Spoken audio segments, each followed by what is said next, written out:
BoneLab has been out for 1 year now, and in that time, a whole lot has happened. The modding scene exploded with an unfathomable amount of content. My channel skyrocketed from 2,000 to 300,000 subscribers, and BoneLab itself got 2 patches. And being one of the bigger BoneLab creators out there, I wanted to share my thoughts on everything. BoneLab's kind of a strange game, from the lack of support and updates to the massive overhype everyone had before it dropped. There's a lot to cover here, so let's start from the beginning.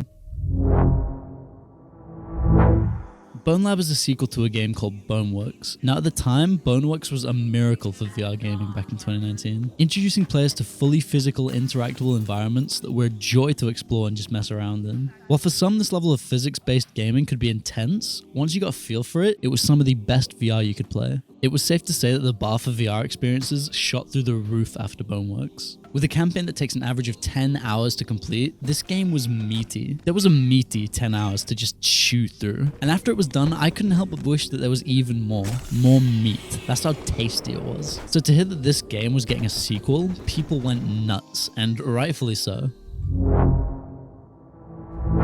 April 20th, 2022, the first trailer for BoneLab released. You're shown new weapons, new enemies, and new areas that look very different from the environments in Boneworks, but keep that same techie MythOS aesthetic that players are familiar with, and that I personally am a huge fan of. I love these pipes, I don't know why. And all of this coming to both PC and Quest. It was starting to look like another miracle VR experience. But the part of the trailer that got everyone really excited was this: official mod support. Boneworks did have a few mods, but with no official tools to build them, they were quite limited. Having BoneLab provide these tools and a place to share your creations with the community would give this game infinite potential. It was going to be VR's most important game yet. Everyone was talking about it. With how groundbreaking Boneworks was, this game was sure to be just as amazing, if not even better. Another 5 months later and we'd get a second BoneLab trailer. This time we not only saw new weapons, enemies, and environments, but for the first time ever, new avatars. A whole part of the game, which I didn't even consider to be that in depth, was now one of the main selling points of the entire game. Turn into a tall guy to reach up high, turn into a little bingus and crawl through vents and pipes, turn into an armored titan and plow through anything that looks at you the wrong way. The depth, the things you could do, the puzzles and battles you'd go through, the hours and hours of gameplay. And this, combined with the mods, the trailer ends with a release date of just 6 days away. The hype was at its peak. I had my schedule cleared. It was time to experience BoneLab.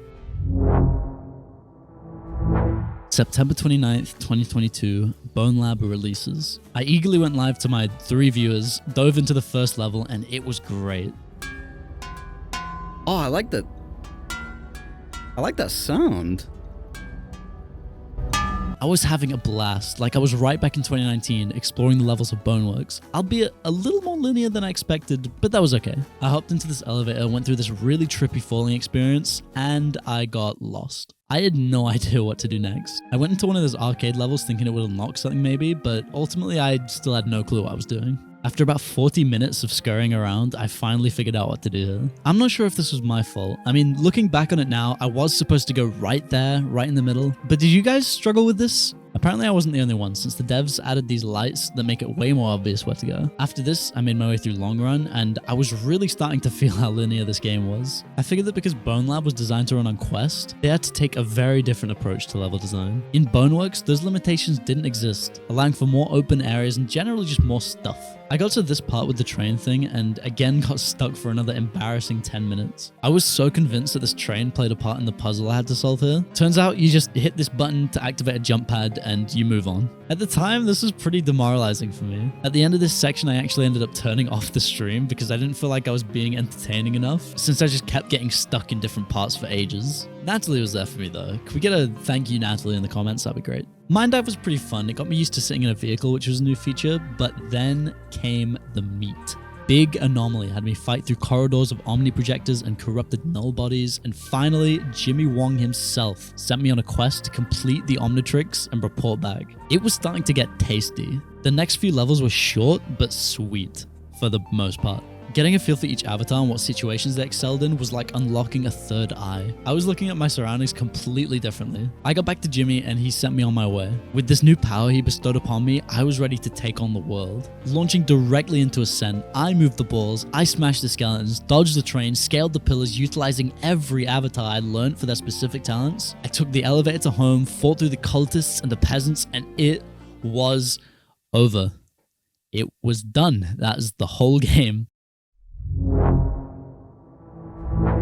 Now, I can't lie, my initial experience with BoneLab was quite positive. I had a pretty good time going through the campaign, and it definitely felt like a proper sequel to Boneworks, but it also felt abrupt. Unlocking all the avatars felt like more of a halfway point rather than a couple levels away from the end of the game. I wanted to take advantage of this Ben 10 avatar switching power some more. I wanted to do some more physics stuff in complex environments. Like, it is criminal that the moon section of this game, with all that fun low gravity goodness, only really lasts about a minute, and your only objective is to go from point A to point B. The community was surprised by this relatively short campaign, and initially a lot of them were quite disappointed with the game as a whole. A game that costs more than Boneworks had about half as much playtime on average for most people. Then once they did reach the end, there wasn't a whole lot. A few arcade minigames, a few leaderboards you could climb, a few sandbox maps. I can see why in the beginning people might have felt upset. But there was one thing that we had yet to experience. One thing that was going to change everything about BoneLab in a matter of days.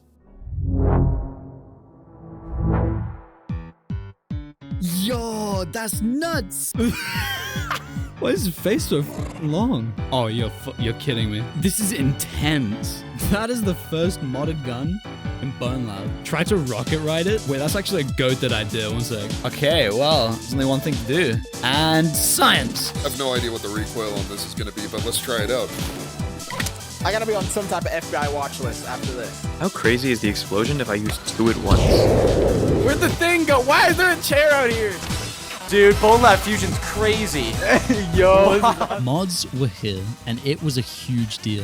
It started with avatars and levels, then eventually guns and vehicles, more advanced avatars, code mods, night vision goggles, the mystery box, multiplayer, the fucking portal gun, and the views. Oh my god, the views. I owe my entire platform here on YouTube to the BoneLab modding community for the jump start it gave me. I'd argue that the modding scene is what gives this game most of its value. If you look up anything to do with BoneLab today, mods are pretty much the only thing you'll see. They quickly evolved the game from what was widely considered an overhyped letdown into the garage mod of VR. And so with this explosion of content, the game was in a pretty good place, right?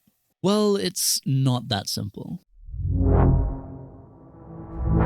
From the launch of BoneLab to now, there have been many issues that both players and modders have faced, and they all seem to stem from one problem: the deafening silence from Stress Level 0. Now, I'm sure we're all well aware of the 2 patches that BoneLab has received after the 2 years of promised updates and support, but behind the scenes, it was just as bad. I got on a call with a few modders from the community and asked them what is the main problem with making mods for BoneLab, and this is what they had to say. I would say in the long term, it was definitely the lack of documentation, because a lot of us relied on asking others in the community, which is what helped a lot. The toughest thing was just understanding all the different kinds of scripts. The actual SDK that we got was super limited. None of the mods that you see today would be possible if we hadn't taken a look at the game and used dummy scripts in order to fill things in. We didn't have any SDK at all in Boneworks. In BoneLab, at least we were given something, but it's been a year. I feel like there should definitely be more updates than fixing a couple bugs. They've pushed out about 3 patches, and they've all been bug fixes or minor changes. They haven't really handled communication with the community very well. I guess SLZ not being too communicative as much after the first few months. It was like Melon talking a few times, other SLZ devs speaking, and then it just went flat out silent. And we just heard nothing. It was radio silence, and we all had to rely on each other. Hence why we made the extended SDK.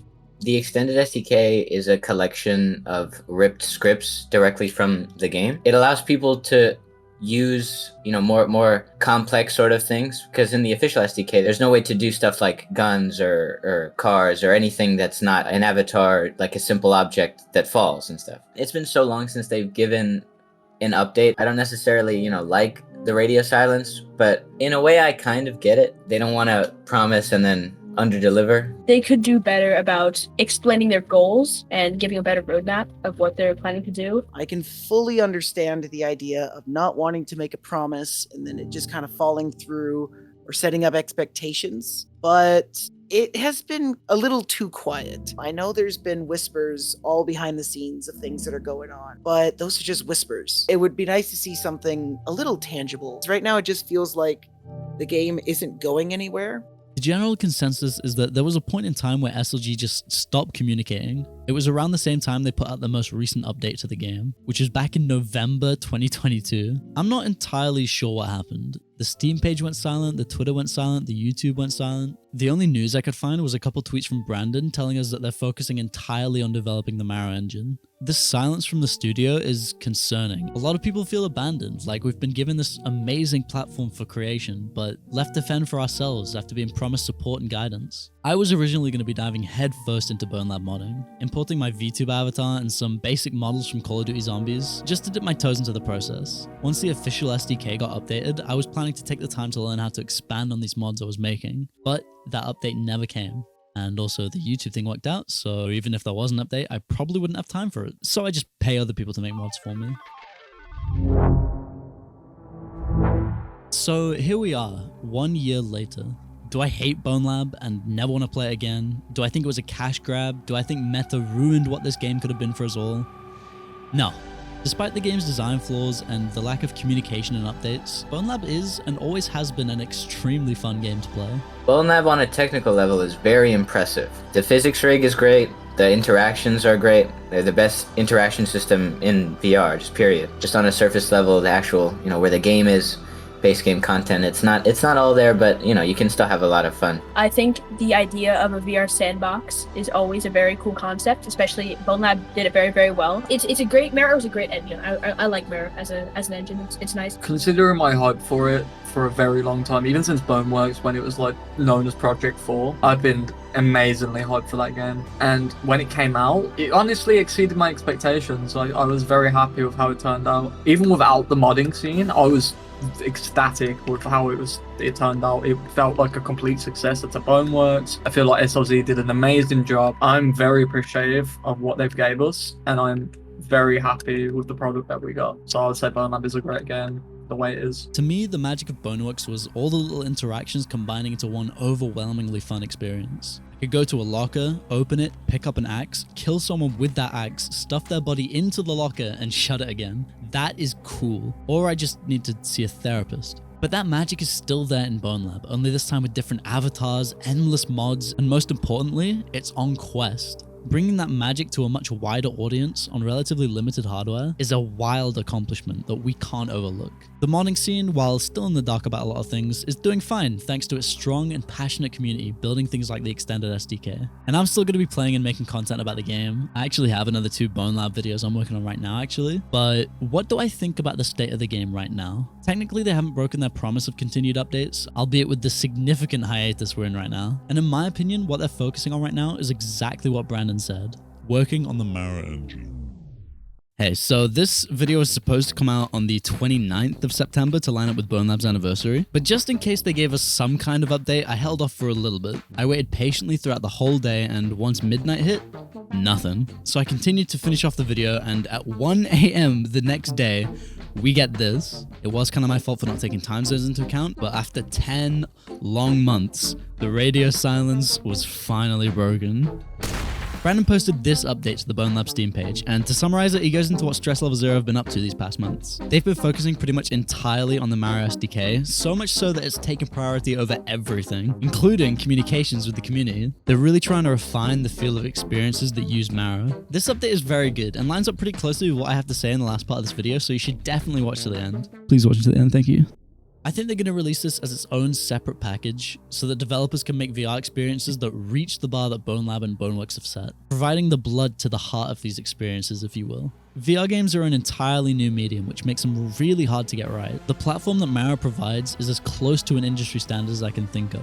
So to get it right, they're going to need a lot of time, on top of the many years it's taken them to get to this point. I can see the vision. Most of my favorite moments in VR took place in Boneworks and BoneLab. So if the release of Marrow allows us to get more magic like that, I'm all for it. And I'm fine with waiting as long as it will take.